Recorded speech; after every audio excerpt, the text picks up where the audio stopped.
நம்ம நிகழ்ச்சியில் வீட் கிரன்ச்சி பிஸ்கட் பண்ண போகிறேன். அது எப்படி பண்ணலான்னு பார்க்கலாம் வாங்க. Welcome to Brinda cookery show. இன்றைக்கி நம்ம பண்ண போகிறது வீட் கிரன்ச்சி பிஸ்கட், அதாவது ஈவினிங் ஸ்நாக்ஸ் பண்ண போகிறோம். இப்போது ரொம்ப சிம்பிள் தான், இன்க்ரீடியன்ஸ் பெருசெல்லாம் இல்லை.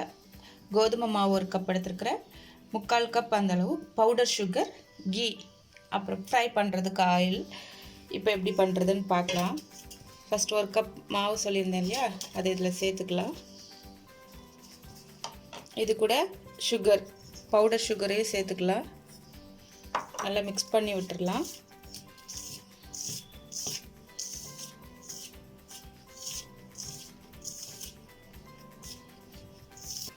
இப்போ இது கூட நெய் சேர்த்துக்கலாம்.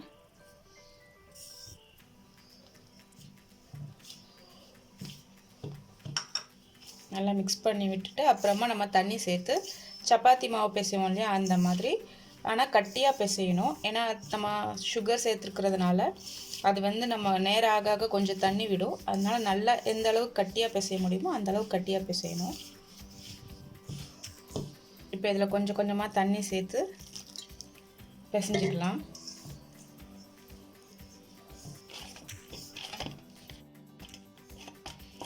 இந்த அளவு கட்டியாக நல்லா பிசைஞ்சிக்கோங்க.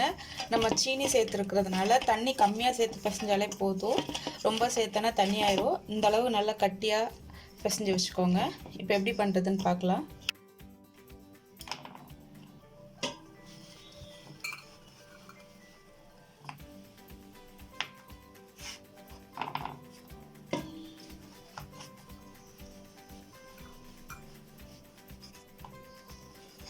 இப்போ நல்லா நம்ம சப்பாத்தி திரட்டுற மாதிரி திரட்டிக்க போகிறோம்.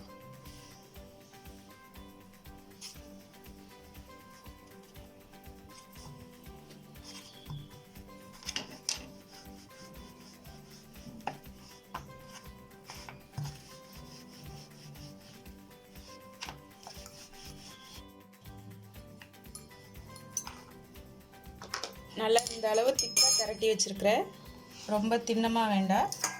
இப்போ நம்ம இதை கட் பண்ணி எடுத்துக்கலாம்.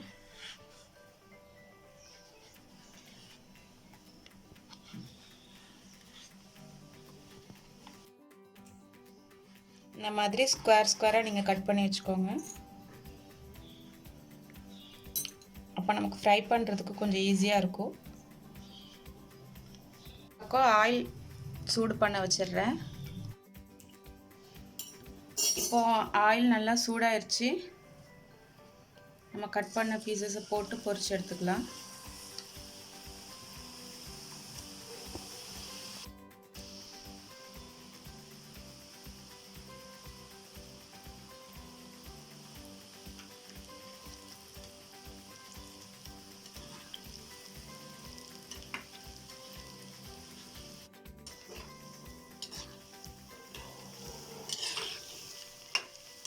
இப்போ பார்த்தீங்கன்னா தெரியும், நம்ம பிஸ்கட் ரெடி ஆகிடுச்சு, க்ரன்ச் பிஸ்கட்.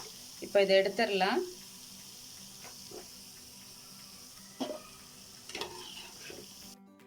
இப்போ அருமையான நம்மளுடைய வீட்டு க்ரன்ச்சி பிஸ்கட் ரெடி ஆயிடுச்சு.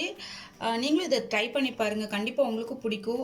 நான் கோதுமை மாவு யூஸ் பண்ணியிருக்கிறேன். நீங்கள் மைதா மாவு வேணும்னா மைதா மாவு யூஸ் பண்ணலாம், இல்லை ரெண்டும் கலந்து கூட நீங்கள் யூஸ் பண்ணலாம். நான் மைதா மாவு ஹெல்தி இல்லைங்கிறதுனால நான் மைதா மாவை விட்டுட்டு கோதுமை மாவு யூஸ் பண்ணியிருக்கிறேன். 1 வீக் வரைக்கும் நீங்கள் இதை ஸ்டோர் பண்ணி நல்லா வச்சு சாப்பிட்லாம். குழந்தைங்கள்லேருந்து எல்லாருக்குமே ரொம்ப பிடிக்கும். நீங்களும் இதை ட்ரை பண்ணி பாருங்கள், கண்டிப்பாக உங்களுக்கும் இது பிடிக்கும். உங்களுக்கு எப்படி வந்ததுன்னு எனக்கு கீழே கமெண்ட்டில் சொல்லுங்கள். வீடியோ பிடிச்சிருந்தால் லைக் பண்ணுங்கள், ஷேர் பண்ணுங்கள், மறக்காமல் சப்ஸ்கிரைப் பண்ணுங்கள். தேங்க்யூ.